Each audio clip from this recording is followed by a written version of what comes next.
My name is Deborah and I am 34 years old and I'm from Longview, Washington, and I have 4 children. In my first experience with live overwhelming, I'm gonna have to give a little bit of history there. In October of 2014, I was hospitalized because my liver was so swollen it had shut down my intestines. I was experiencing homelessness and in the throes of my addiction. I had nowhere to go.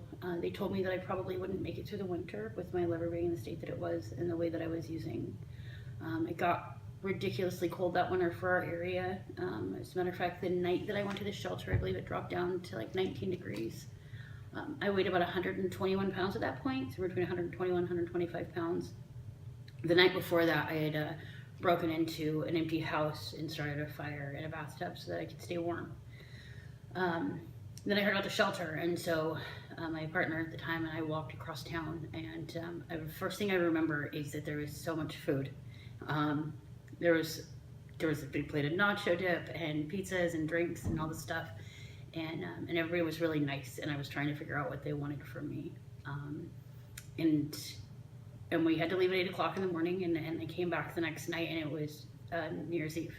And there was more food and more, there was all this like desserts and stuff, and I wasn't quite sure what was going on. I wasn't quite sure, like I didn't trust the place enough to put my own name down. I signed my street name because I was scared. I remember that. I remember thinking like they're gonna tell the police where I am, but nobody did, and I was safe, and I didn't have to commit any crimes to stay warm and alive that night, and it kept me alive so that I could eventually make the choices that I made to change my life.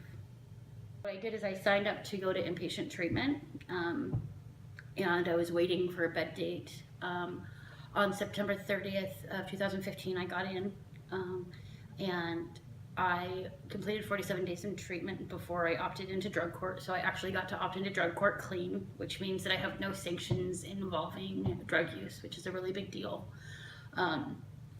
So being a participant in drug court meant, especially like in the beginning, I did 15 hours a week of treatment, and in my first 90 days clean, I got my kids back.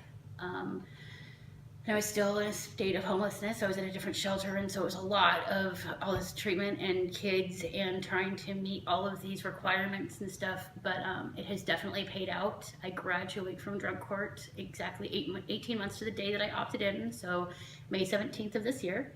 And my kids get to be at my graduation.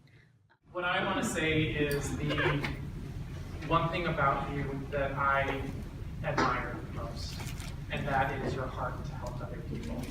You're an inspiration to me every time you come in the office and talk about the things you want to do.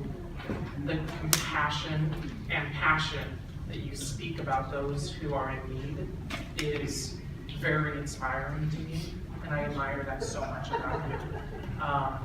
You've mentioned the mentor program for drug court, and so we're really hoping that that will come to fruition and that you can oversee a mentoring program for our drug court clients, because I think it's a huge component of what we're missing, and I really hope that that is something that we can try to work in to our everyday lives here in drug court. I'm really proud of you. You're doing a great job, and I love you guys.